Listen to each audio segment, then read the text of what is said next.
오늘 우리들에게 주시는 하나님의 말씀 사도행전 9장 10절로 19절까지 말씀입니다.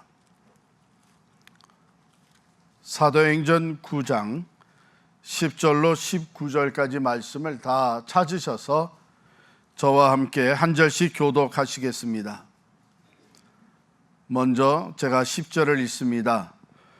그때 다메섹에 아나니아라 하는 제자가 있더니 주께서 환상 중에 불러 이르시되 아나니아야 하시거늘 대답하되 주여 내가 여기 있나이다 하니 일어나 집가라 하는 거리로 가서 유다의 집에서 다섯 사람 사울이라 하는 사람을 찾으라.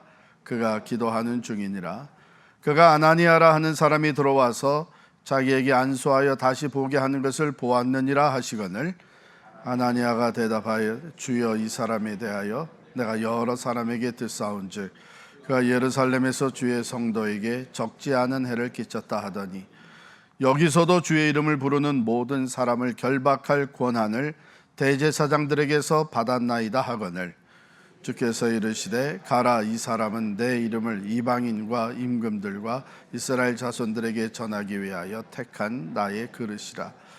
그가 내 이름을 위하여 얼마나 고난을 받아야 할 것을 내가 그에게 보이리라 하시니 아나니아가 떠나 그 집에 들어가서 그에게 안수하여 이르되 형제 사울아 주 곧 내가 오는 길에서 나타나셨던 예수께서 나를 보내어 너로 다시 보게 하시고 성령으로 충만하게 하신다 하니 즉시 사울의 눈에서 비늘 같은 것이 벗어져 다시 보게 된지라. 일어나 세례를 받고 음식을 먹음에 강건하여 지니라.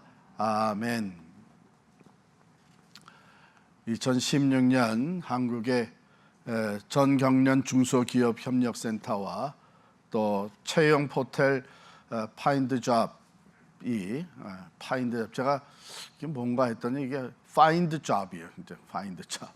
파인드잡이 20세 이상 구직자 설문조사를 했어요. 20세 이상 1240명 되는 사람들 대상으로 2016년 취업, 교육, 수요 및 구직자 인식 조사를 했는데요.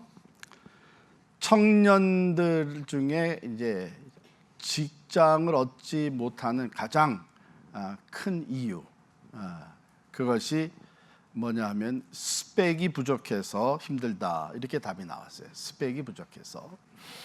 그리고 중장년 구직자들, 연세가 조금 높은 분들은 가장 큰 이유가 연령이 맞지 않아서 가장 어렵다, 이렇게 됐습니다. 다른 이유들도 있지만 이 두 가지가 청년들에게는 스펙이 부족해서 취업이 힘들다였고 중장년자는 연령이 맞지 않아서 그렇다. 스펙이 중요하죠.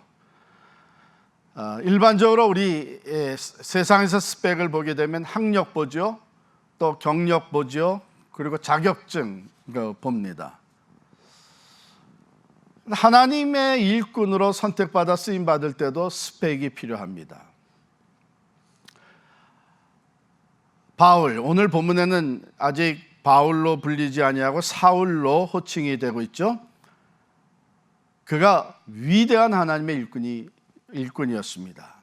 이방인의 사도로서 1차, 2차, 3차 선교 여행을 다 마치기까지 얼마나 많은 곳을 다니면서 교회를 개척하고 일꾼들을 세우고 이방인들의 구원을 위해서 쓰임받았습니까? 뿐만 아니라 신약성경 전체, 여러분 신약성경 전체가 몇 권으로 되어 있죠? 네. 조금 이상한 대답을 하시는 분도 계시네. 27권으로 되어 있죠? 27권으로 되어 있는데 그 중에 한 절반 정도를 이 바울이 기록을 했어요. 바울은 기독교 역사에서 아주 위대한 선교사요, 목회자요, 또 신학자로 인정을 받고 있습니다. 그런데 이 사울이, 바울이라고 불려지는 사울이 초기에 하나님의 일꾼으로 부름받을 때 그에게는 말이에요, 두 가지 면에 있어서 수용할 수 없는, 수용 불가능한 스펙이 있었습니다. 먼저 하나님의 안목으로, 즉 영적인 안목으로 볼 때에 수용할 수 없는 스펙을 그가 가지고 있었는데요. 사실 인간적이고 세상적으로 보게 되면은 그는 누구보다도 탁월한 뛰어나는 스펙의 소유자였습니다. 빌립보서 3장 5절에 보면 나는 8일 만에 할례를 받고 이스라엘의 족속이요 베냐민 지파요 히브리인 중에 히브리인이요 율법으로는 바리새인이요 이렇게 나옵니다. 그리고 마지막에 가면 율법의 의로는 흠이 없는 자다. 그러니까 유대교에 있어서 유대 백성들, 이스라엘 백성들의 그 스탠다드로 볼 때 그가 가지고 있는 스펙은 누구보다도 뛰어난 것이었습니다. 그런데 하나님이 보시기에는 수용할 수 없는 스펙이었어요.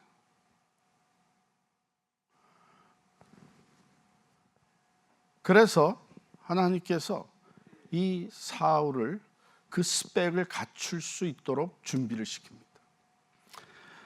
사도행전 9장 1절부터 보면 사울이 교회를 핍박하고 또한 다메섹까지 가서 예수 믿는 사람들을 다 결박해서 예루살렘으로 끌어오려고 달려가던 이 사울을 다메섹 도상에서 부활하신 예수님이 만나주세요. 이 사울이 너무나도 강한 하늘로부터 빛이 둘러 비치는 가운데 눈이 멀어버립니다. 그리고 거기서 음성을 들어요. 사울아 사울아 내가 어찌하여 나를 핍박케 하느냐. 같이 가던 다른 사람들은 그 소리를 못 들어요. 그런데 사울은 눈이 멀고 그 소리를 듣습니다. 그래서 대답을 해요. 주여 누구시니까? 그랬더니 내가 박해하는 예수라. 내가 박해하는 예수라. 예수님은요, 예수의 제자들, 예수를 믿는 사람들이 박해를 받을 때, 고통을 당할 때에 그것을 예수님이 당하시는 고통으로 여기시는 거예요. 우리가 신앙생활 하면서 세상에서 어려움과 고통과 핍박을 받을 때에 우리 주님께서 우리 그것을 똑같이 받으시면서 마음 아파하시고 고통하시는 것입니다. 이렇게 예수님을 개인적으로 만나는 체험이 있고 그때의 사울은 자기가 핍박하는 것이 예수를 믿는 이 사람들뿐만 아니라 궁극적으로는 예수 그리스도를 핍박하는 것이구나 하는 것을 깨달으면서 이 체험을 통해 자기의 죄를 보게 됩니다. 눈이 먼 채로 여기 9장 8절에 보면 사울이 땅에서 일어나 눈은 떴으나 아무것도 보지 못하고 사람의 손에 끌려 다메섹으로 들어가서 이렇게 여러분 다메섹으로 달려가서 예수 믿는 자들, 예수의 제자들을 결박하여 끌어오려고 했던 사울이 그 다메섹 도상에서 예수님을 만나면서 이제는 예수에게 결박되어 가지고 다른 사람들에게 의존받아서 다른 사람의 도움으로 겨우 다메섹으로 들어가는 것입니다. 그리고 나서 그는 사흘 동안 보지도 못하고 먹지도 마시지도 아니하면서 금식하며 기도하게 됩니다. 자기가 죄 있는 것을 회개하는 시간이었겠죠. 예수님을 직접 만나고 예수의 음성을 들은 후에 그는 앞으로 내가 어떻게 예수를 위해서 예수의 증인되어 살 것인가 하는 것을 생각하며 기도하는 시간이었습니다. 하나님이 보시기에는 사울이 세상에서 참으로 남부럽지 않은 탁월한 스펙을 다 갖춘 것 같지만 꼭 있어야 되는 스펙은 빠져 있는 거예요. 예수님을 개인적으로 만난 체험이 없습니다. 예수를 자신의 구주로 영접해드리는 구원의 확신이 없었습니다. 여러분, 하나님 나라의 일꾼 되는 사람들, 하나님께서 택하셔서 사용하시는 예수의 증인, 복음의 증인 되는 자들은 다른 건 없어도 이것은 반드시 있어야 됩니다. 내가 예수님을 개인적으로 만난 그 체험, 내가 죄인인 것을 철저히 고백하고 그 죄 문제를 해결하시기 위해서 십자가에서 내 죄를 대신 담당하신 예수 그리스도를 내 구주로, 개인의 구주로 영접해 드리는 이 믿음의 과정, 구원의 확신이 있어야만 하나님 나라의 일꾼이 될 수 있고 예수의 산 증인이 될 수 있는 것입니다. 그것 없이는 하나님이 수용하실 수 있는, 하나님이 사용하실 수 있는 스펙이 준비되지 않은 것입니다. 그래서 하나님은 사울을 먼저 이렇게 변화시키시고 회심케 하시고 그에게 이방인의 사도로서의 사명을 맡기신 거예요. 자, 두 번째, 이 사울이 이제 그 일을 감당하기 위해서는 다른 사람들에게 인정을 받을 수 있어야 됐는데 인간적인 안목으로, 세상적인 안목으로 볼 때에 수용 불가능한 스펙이 거기 또 있었습니다. 변화됐는데 예수님을 개인의 구주로 영접해 드렸는데 그가 기도하는 중에 주께서 아나니아라고 하는 사람을 보냅니다. 아나니아야, 너 저기 직가라고 하는 길로 가서 거기에 유다의 집에 5 사울이 기도하고 있는데 그를 찾아가라. 그를 찾아가서 그에게 안수기도 해라. 그가 이미 아나니아라는 자가 자기에게 안수하여서 다시 보게 되는 것을 그가 환상으로 보았느니라. 그래요?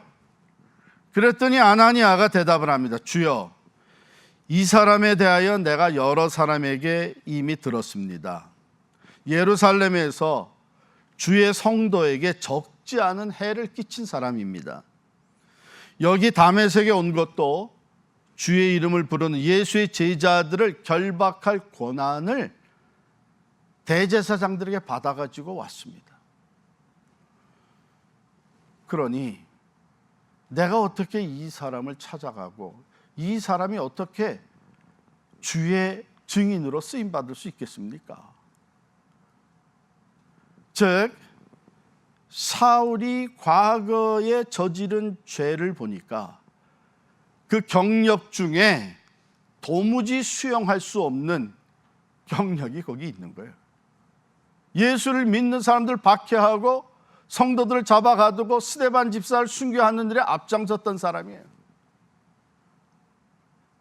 아나니아가 대답한 것이죠.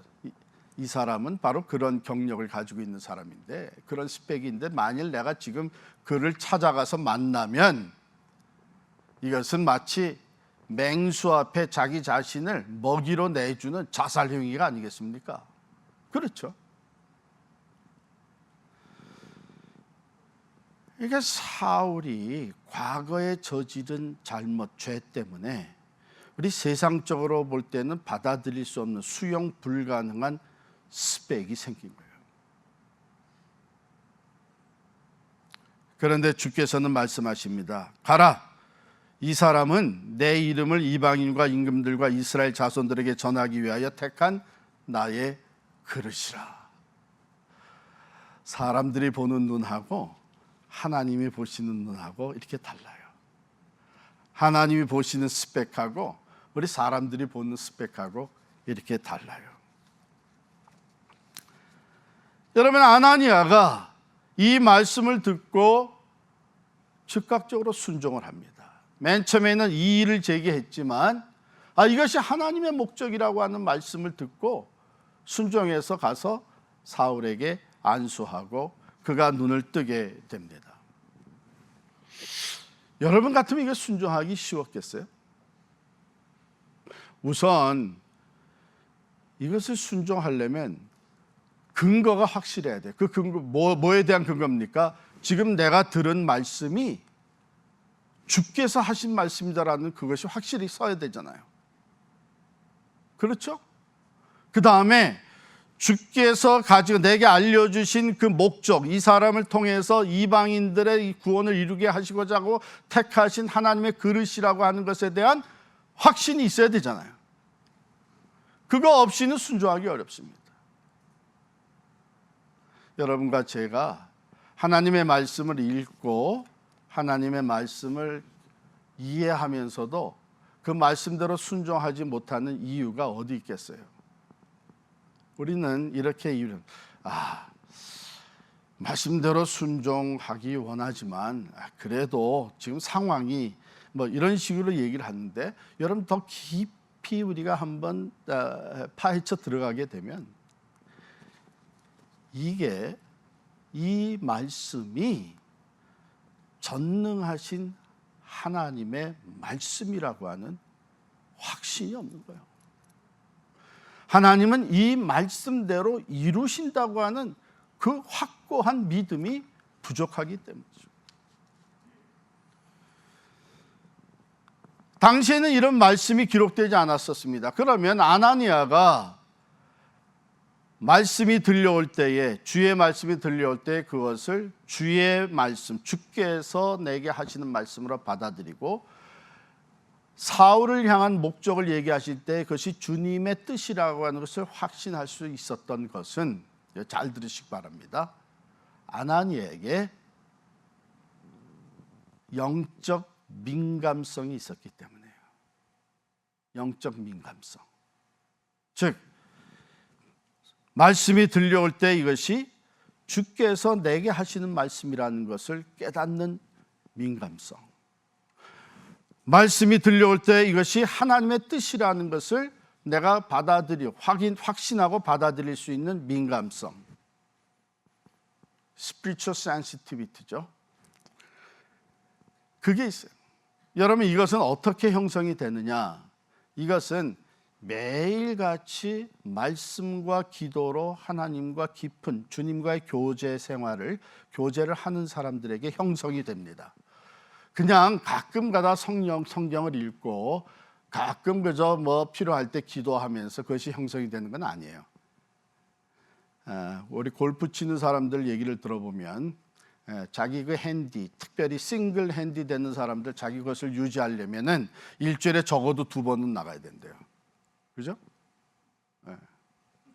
잘 모르시나 보네. 여러분, 그 아마추어 운동선수들하고 프로들하고의 차이가 뭐냐? 저도 골프를 옛날에 쳐봤으니까 알죠. 맨 처음 시작하면서 칠 때 레슨 받았던 거, 그것을 다 생각합니다. 그렇지. 고개를 쳐들면 안 되고, 그 다음에 어깨에 힘을 빼고, 그 다음에 몸의 중심을 여기서 이렇게 옮기고, 이거 다 생각하면서 쳐요. 그 아마추어예요. 근데 프로들은 그렇게 칠까요? 아니죠. 이제 거리를 알고, 그 다음에 방향을 잡은 다음에 필요한 그 클럽을 뽑아서 칩니다.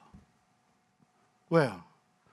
이미 오랜 훈련과 또 이 경험을 통해서 이 몸의 머슬의 기억력이 다 저장이 됐다는 거예요. 자연스럽게 몸이 그것을 따라서 움직이게 됐다는 것이죠. 영적으로도 마찬가지입니다.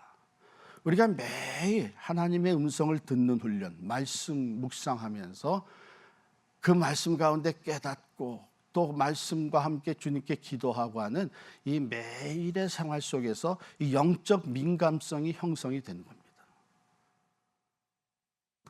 그래서 다른 사람들은 듣지 못하는 주의 음성을 익히 알아듣게 되는 거예요. 다른 사람들은 깨닫지 긴가민가 하는데 이것이 주님의 뜻이라고 하는 것을 확신하게 되는 거예요. 그런 거 없이 어느 날 갑자기 내가 이게 하나님의 뜻이라고 얘기할 때는 위험합니다. 정말 하나님으로부터 받은 음성인가? 성령의 감동인가? 근데 아나니아는 예수의 제자였고 그가 환상 중에 음성을 들을 때에 그가 즉시 대답합니다. 주여, 내가 여기 있나이다. 사울을 찾아가서 안수하는 것이 참으로 받아들이기 어려운 현실이었지만 다시 주의 말씀이 들려올 때에 그렇으면 내가 가겠습니다. 하나님의 뜻인 것을 확신하고 가게 됩니다. 세상적으로, 인간적으로 볼 때는 수용 불가능한 스펙이 사울에게 있었지만 이 사람은 예수 믿는 사람을 박해하고 교회를 박해하고 잡아 죽이고 스데반을 돌에 맞아 죽게 하는데 앞장섰던 사람이지만 하나님의 뜻을 깨닫고 가서 사울에게 안수를 해서 그가 눈이 뜨이게 되고 그가 이방인의 사도로서 시작하는 그 길을 아나니아를 통해서 하나님이 열어주셨어요. 사랑하는 성도 여러분, 우리는 우리 고린도전서 1장 26절에서도 하나님이 사용하시는 사람들의 스펙이 우리 인간들이 가지고 있는 스펙과는 매우 다르다고 하는 것을 보게 돼요. 우리 고린도전서 1장 26절부터 제가 몇 절을 읽겠습니다. 한번 펼쳐보시기 바랍니다. 고린도전서 1장 26절. 형제들아 너희를 부르심을 보라. 육체를 따라 지혜로운 자가 많지 아니하며 능한 자가 많지 아니하며 문벌 좋은 자가 많지 아니하도다. 그러나 하나님께서 세상에 미련한 것들을 택하사 지혜 있는 자들을 부끄럽게 하려 하시고 세상에 약한 것들을 택하사 강한 것들을 부끄럽게 하려 하시며 하나님께서 세상에 천한 것들과 멸시받는 것들과 없는 것들을 택하사 있는 것들을 폐하려 하시나니 이는 아무 육체도 하나님 앞에서 자랑하지 못하게 하려 하심이라. 우리가 세상적인 스펙을 내세우게 되면 많이 가진 사람, 재력이 있고 또 사회에서 영향력이 있고 지위가 있는 사람, 많이 배운 사람, 강한 사람, 이런 사람이 하나님의 일을 해야 되지 않느냐. 근데 하나님은 안 그러시거든요. 오히려 그런 사람들은 적어요. 대부분의 사람들은 여기 보니까 어리석고 지혜가 부족해. 또 약해요. 강하지가 못해. 오히려 사회에서 천하다고 멸시받아요. 높은 지위에 있는 사람들이 아니에요. 왜 그러냐? 29절 말씀이죠. 이는 아무 육체도 하나님 앞에서 자랑하지 못하게 하려 하심이라. 가진 자들, 강한 자들, 영향력이 있는 자들은요, 내가 그거 얼마든지 해낼 수 있다고 하는 생각이 앞섭니다. 그런데 가지지 못한 자들, 무시당하던 사람들, 또한 배운 것이 소위 가방줄이라 그래요. 짧은 사람들. 그 사람들은 뭘 맡아달라 그러면은 먼저 두려움이 앞서는 거예요. 나는 아는 게 없는데요. 난 가진 게 없는데요. 나는 할 수 있는 게 별로 없는데요. 그러면서도 이게 하나님께서 내게 맡기시는 일, 교회를 통해서 내게 맡기시는 일이라기 때문에 또 거절을 못합니다. 그러면 어떻게 해요? 대부분 그것을 맡으면서 무릎을 꿇어요. 하나님 뜻이기에 내가 맡아서 충성하기를 원하지만 하나님, 난 지혜가 없으니, 난 어리석으니 내게 지혜를 주십시오. 난 힘이 없으니 하나님 나를 도와주십시오. 난 가진 것이 없으니 하나님 내게 필요한 것을 주십시오. 그렇기 때문에 하나님의 영광을 드러내는 거야. 저 사람이 어떻게 저런 일을 할 수 있나? 저렇게 저런 결과를 만들어낼 수 있나? 저런 영향력을 끼칠 수 있나? 이건 하나님이 하셨다. 하나님이 하셨다. 이렇게 되는 거예요. 사도 바울이 세상적으로 가졌던 그 훌륭한 스펙을 하나님은 다 내려놓게 하신. 나중에는 그가 그 모든 것을 배설물과 같이, 육체적으로 자랑하던 것을 배설물과 같이 여기게 됩니다. 그리고 그는 오직 예수를 아는 지식의 고상함과 예수의 십자가와 부활에 참여하는, 그 고난에 참여하는 것이 삶의 목적이 되고 말아요. 사울에게는 또한 인간적으로 받아줄 수 없는 스펙이 있었죠. 과거에 저지른 죄. 여러분, 종종 우리가 그런 생각을 합니다. 과거에 그런 실수를 한 사람인데, 그런 소문이, 좋지 못한 소문이 들려오는 사람이고, 과거에 그런 죄를 지은 사람인데 어떻게 그 사람을 우리가 일꾼으로 세울 수 있느냐? 어떻게 그 사람에게 일을 맡길 수 있느냐? 그때는 우리가 정말 영적 민감성을 가지고 하나님의 뜻을 찾아야 되죠. 우리가 그냥 판단하고 선을 그어버리면 안 됩니다. 만약에 아나니아가 선을 그어버렸다면 난 도무지 못합니다. 물론 하나님께서 다른 사람을 통해서 일하셨겠지만 바울의 길은 막혔을지도 몰라요. 그 위대한 사도. 한번 생각해 보십시다. 자, 그렇다면 과거에 흠잡을 것이 없고 과거부터 선한 사람, 덕스러운 사람, 아무런 문제가 없는 사람이 하나님의 일을 할 수 있다 하게 되면 우리 중에 누가 할 수 있겠어요? 우리 모두는 다 죄 가운데 태어나서 죄로 말미암아 하나님과 원수되었던 사람들입니다. 그런데 하나님께서 우리를 찾아와 만나주시고 새 사람이 되게 하시고 하나님의 일을 감당할 수 있는 주의 일꾼으로 삼으신 것이죠. 그러면 사도 바울은 고백합니다. 그러므로 누구든지 그리스도 안에 있으면 새로운 피조물이라. 이전 것은 지나갔으니 보라 새 것이 되었다.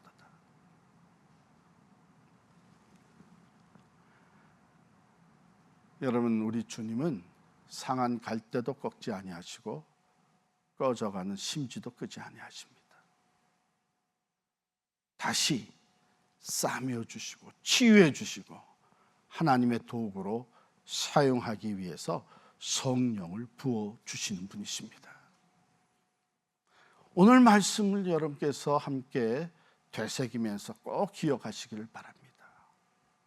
하나님의 일을 하는 데에 반드시 있어야 되는 스펙, 예수를 만난 체험입니다.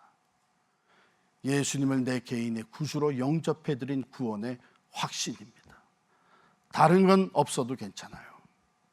그러나 이것은 반드시 있어야 되는, 이것이 없다면 수용 불가능합니다. 또 하나 기억해야 될 것은 내 과거의 실수나 잘못으로 인해서 나는 더 이상 하나님의 일을 할 수 없다고 하는 생각을 내려놓으시기를 바랍니다. 우리 주님은 사울과 같은 사람도 사용을 하셨습니다. 사울은 사실 두고두고 자기가 고백을 했어요.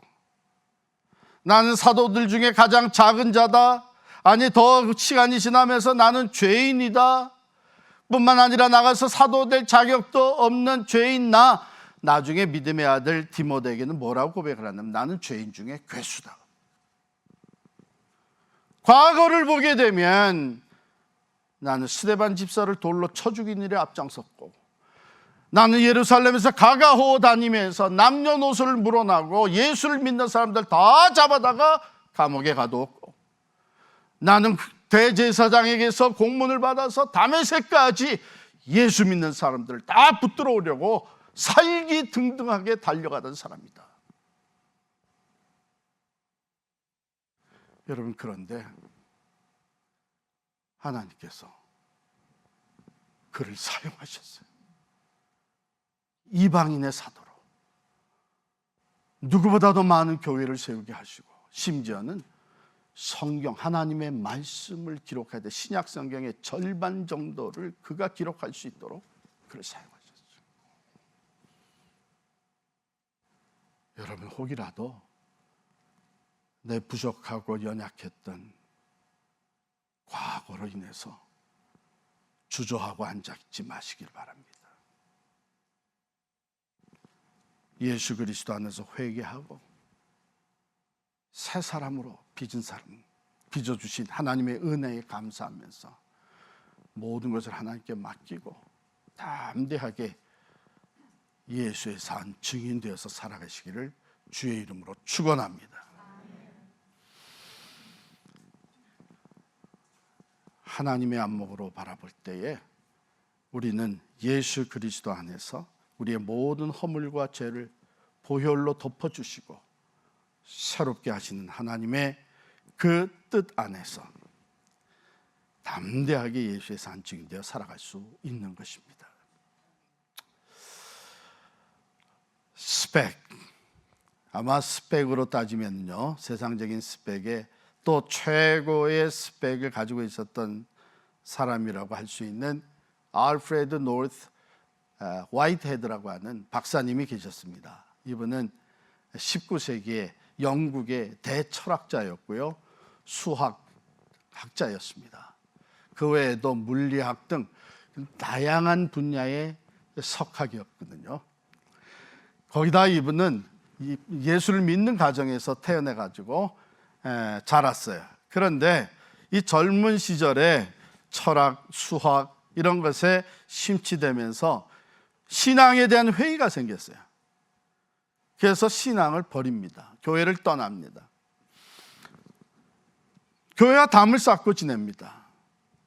그런 세월이 많이 지나서 이분도 이제 인생의 황혼기에 접어들게 됐어요. 어느 날 그가 살고 있던 도시에 엄청난 폭설이 쏟아집니다. 서둘러서 집으로 돌아가고 있는데 어디선가 한 노파에 외치는 소리가 들려요. Help me, help me. 살려달라고, 살려주세요. 그냥 지나칠 수 없어서 가보니까 나이 많은 할머니가 그 눈 구덩이에 빠져가지고 헤어나질 못하고 있는 거예요. 그래서 그를 구해줬습니다. 할머니가 너무 고마워하면서 참 이렇게 친절을 베푸신 거 보니까 참 예수 잘 믿는 사람 아닙니까? 하고 할머니가 얘기를 했어요. 그랬더니 이분이 겸연쩍게 대답을 솔직히 했습니다. 아이고, 할머니, 저는 교회 다니지 않습니다. 제겐 신앙심도 없습니다.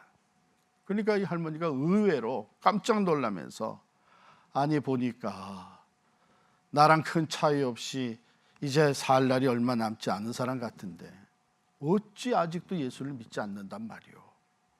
나는 저 구덩이에 빠져 있었지만 마음으로는 나는 찬송을 하고 있어. 여기서 죽어도 난 천국에 가는 것을 알고 있기 때문에 나는 마음으로 찬양을 하고 있었다오.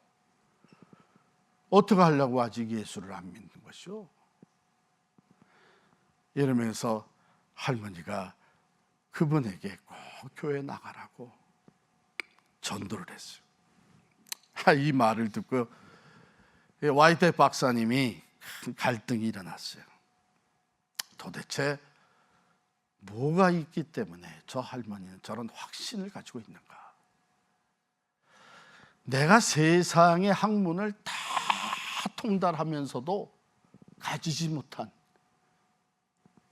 이 죽음 너머의 생명, 영생에 대한, 천국에 대한 확신. 저 할머니 도대체 뭐가 있기 때문에 저런가? 젊었을 때는 세상 학문으로 인해서 신앙의 회의가 일어났던 화이트 박사님이 바로 그날부터 오히려 그 할머니랑 만남으로 말미암아 세상 학문에 대한 회의가 일어난 거예요. 그래서 가까운 데 동네 교회를 찾아 나갔습니다. 그 교회 목사님이 깜짝 놀란 거죠. 그렇게 유명한 화이트 박사님이 아니 우리 교회에 나오셔서 내 설교를 들으신다고? 그날부터 이 목사님의 설교가 변하기 시작했어요. 그 화이트 박사님을 염두에 두고 설교를 하기 시작했습니다. 그래서 설교의 내용들이 대략 철학과 신앙의 대화, 수학과 신앙의 만남, 뭐 이런 내용들 가지고 주중에 책을 많이 쌓아놓고 설교를 준비해서 전하는데 화이트 박사님이 예배 때마다 설교를 아주 신중하게 들으시는 거예요. 그러다가 한 달쯤 지나서 목사님을 찾아오셨습니다. 문을 열어보니까 화이트 박사님이 오신 거예요. 야, 역시 은혜가 넘쳤나 보다.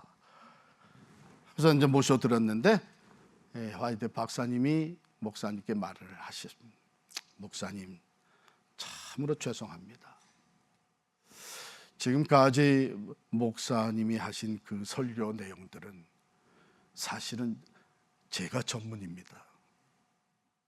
제가 이 교회에 나온 것은, 그러면서 얘기를 하신 거예요.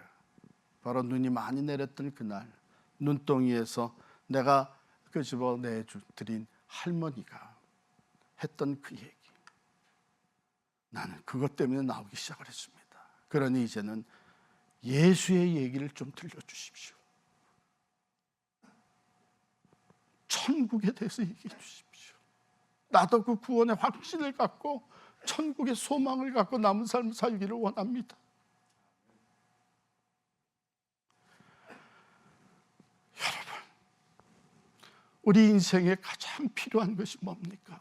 한번 왔다 가는 인생길에 죽음 너머의 영원한 세상을 위해 준비되어야 되지 않겠습니까? 이 구원의 확신을 가지고 살아야 되지 않겠습니까? 언젠가는 우리가 다 세상을 떠나게 됐는데 예수의 이름으로 하나님 앞에, 하나님 나라에 가서 설 수 있어야 되지 않겠습니까? 사랑하는 성도 여러분, 이 구원의 확신이 있는 사람들, 예수를 개인적으로 만난 체험이 있는 사람들, 그들이 진정으로 또한 이 세상에 사는 동안 예수의 산 증인이 될 수 있는 것입니다. 비록 우리가 좀 부족하고 연약해도 예수 그리스도 안에서 새 피조물로 우리를 만드신 주님께서는 과거의 스펙이 아니라 이제는 오늘의 스펙, 예수를 믿고 구원받은 확신과 예수 그리스도 안에서 내 모든 죄가 사함받고 내 허물과 죄를 그가의 보혈로 덮어주셨다고 하는 이 확신을 가지고 살아갈 때에 우리는 예수의 증인으로서 귀하게 쓰임받게 되는 줄을 믿습니다. 우리 필그림 선교교회 사랑하는 성도 여러분, 한 사람 한 사람 바로 이런 영적 스펙을 준비하고 주님 앞에 귀하게 쓰임받는 예수의 증인들 되시기를 간절히 축원합니다. 기도하겠습니다. 하나님, 오늘 말씀을 통해서 하나님이 보시는, 하나님의 일꾼으로서 하나님이 준비시키시는 그 스펙을 보게 하여 주시니 감사합니다. 혹이라도 우리가 세상의 기준과 세상의 스펙을 가지고 하나님의 일을 하려고 하는 이 어리석은 생각을 다 내려놓게 하시고, 먼저 우리 한 사람 한 사람, 우리 필그림 선교회에 속한 모든 우리 교우들은 예수를 개인적으로 만난 그 산 체험이 있게 하여 주시고 구원의 확신을 가지고 예수를 증거할 수 있는 하나님의 증인들이 되게 하여 주시옵소서. 아버지 하나님, 우리가 비록 과거에 부족하고 연약하고 우리의 실수와 죄가 있지만 주의 보혈이 그것을 다 덮어주시고 우리로 의롭게 하시고 새로운 피조물이 되게 하신 것을 우리가 기억하게 하여 주시고, 담대하게 나를 변화시키시고 나를 통해서 역사하시기를 원하시는 예수 그리스도를 증거하는 우리들의 삶이 되게 하여 주옵소서. 예수님의 이름으로 기도하옵나이다. 아멘.